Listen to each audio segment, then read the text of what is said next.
शेतकरी आक्रोश मोर्चातून खासदार अमोल कोल्हे आमचे प्रश्न मांडत असल्याची प्रतिक्रिया शेतकऱ्यांनी दिली आहे। मात्र आम्ही अमोल कोल्हेंना खासदार करूच असा विश्वासही शेतकऱ्यांनी व्यक्त केला।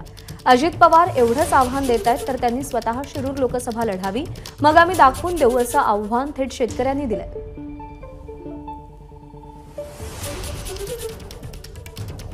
शेतकरी आक्रोश मोर्चा सुरू आहे। खासदार अमोल कोल्हे हे गावागावात जात आहेत आणि शेतकऱ्यांशी संवाद साधतायत। आता या ठिकाणी बसलेल्या शेतकऱ्यांशी अमोल कोल्हेंनी संवाद साधलेला आहे। पारावर बसलेल्या शेतकऱ्यांशी आपण संवाद साधणार आहोत। काय संवाद साधला तुमच्याशी त्यांनी? साहेबांनी सांगितलं बा एवढा मोठा निधी गावाला टाकला आहे संभाजी महाराजाच्यामुळं, पुलाचे काम केलेले सुरू झाले, मंजूर झाले, काम होत पण आलेले। म्हणजे मागणी केल्याशिवाय आले का? हे मागणी केलं म्हणूनच आले ना, का असं मनाने थोडंच कोणी आणून टाकले असं थोडंच होतं का? तसं शेतकऱ्याचे प्रश्न जे उचलले ते बरोबर आहेत का? ते बरोबर आहेत ना? हां बरोबर ते प्रश्न बरोबर। काय बरोबर आहे? म्हणजे भाव मिळतोय का? भाव मिळत नाही अजून म्हणायला, पण ते असं चाललंय भाऊ त्यांचं। मग आता काय करतात काय सांगावं? नाही का आता देव कमी झालाय उलटा, तर शेतकऱ्यांना भाव मिळालेच पाहिजेत, बाकीचं काही नाही। यातच शेतकऱ्यांनी कांदे खपून जगतील का शेतकरी? 25-26 रुपयांनी 25-26 रुपयांनी दूध खपून कसे राहतील शेतकरी? कशाचे जेव्हा भागवायचे? 1.5 लाख रुपये गायीची किंमत आहे। 1.5 लाख रुपयाला एक जर गाय घेतली तर ती वर्षाला एका याताला 3000 लिटर दूध देते। 25 रुपयांनी 3000 लिटरचे पैसे झाले किती? आणि त्या गायीची किंमत किती आहे? तिला चारायचं काय आणि शिल्लक काय राहणार? त्यांनी काय खायचं? आता ते अजितदादांनी लगेच टीका केली बघा। आता ते मोर्चा काढतायत, ते म्हणले की आता खासदार होऊन देणार नाही अमोल कोल्हेंना। नाही ना, असं आमदार होणार नाही एक असं काय लिखित ठेवलेलं आहे काय त्यांनी? जनता ही काय त्यांच्या काय जनता काय होते? आता पवार साहेबांची कृपा होती म्हणून ते चालत होतं। आता थोडं चालतंय तसं? हां, मग एवढी तुमच्या ताकद होती, मग आता तुम्ही काल निधी वाटप केला, मग त्यावेळेस का नाही तो लोकांनी का विरोध केला? मग लगेच त्यांच्या ते म्हणतात की अमोल कोल्हे फिरकत नाहीत लोकांमध्ये। असं थोडंच आहे तेव्हा खासदार आहे। आज 6 तालुके त्यांच्याकडं, काय रोज काय प्रत्येक गावात येऊन बसत असतो का खासदार? कधीतरी येणार कार्यक्रमानिमित्त, कार्यक्रमाला येतात संभाजी महाराजांच्या पुण्यतिथीला यायला, त्याला सगळ्याला येतात, येत नाही असं कोण म्हणतं? आणखी आहे तिथं शेत काय येतात का कोल्हे साहेब इकडे? कोल्हे साहेब येतात आत्ता निवडून आल्यापासून, इथून मागे येत नव्हते पहिले। आता खासदार आहे, शिरोळचे खासदार आहे, इथून मागं पहिले येत नव्हते।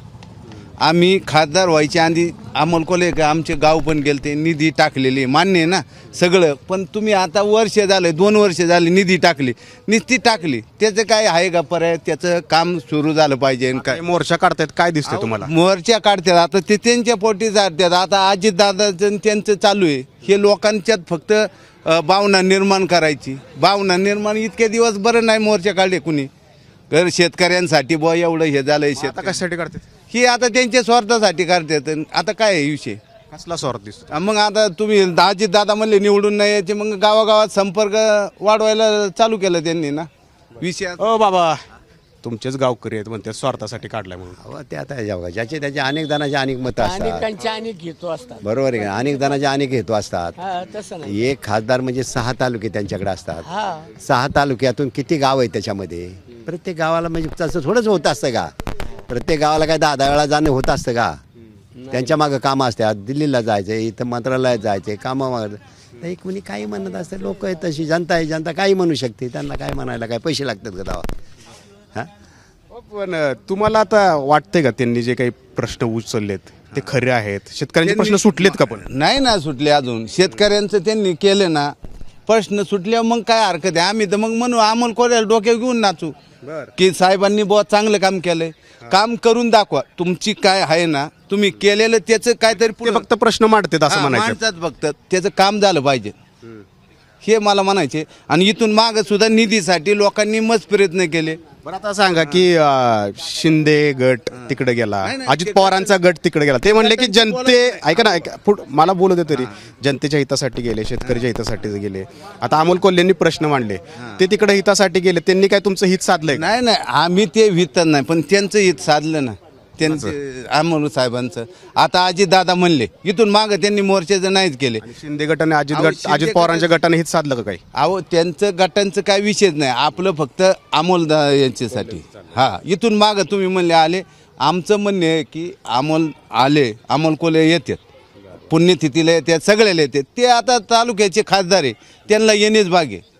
आपलं काय शेतीत काय कुठलं पीक लावलंय? आपण ऊस आहे, त्याचे काय त्याचं हां ऊसाला आहे चांगला दर. हा ऊसाला काय त्या दर आहे ते आहेच, आहे सगळ्यांचं तेच विषय, आपल्याला त्याच्याबद्दल नाही. पण इथून माग लोकांनी काढलं पाहिजे. आता याच्यावर निधी टाकली, आम्ही म्हणतो 2.5 काय ते का असन, पण त्याचं काम चालू झालं पाहिजे. काम ऊसाला कारखान्यात दर मिळतोय का चांगला? दर आता आहे 27-28 आहे ना, त्याचे समाधान आहे का तेवढ्यात? आता समाधान आम्ही काय थोड्यासाठी, आमचं काय पावशेर ते भले भले मोठमोठ्यांचं सगळं जातं, गरिबांक कोण बघत आहे, त्याचं पण असं आहे ना, असं आहे ना, त्याच्या पोळी त्याची टाळी वाजू द्यात, बाकी काय विषय.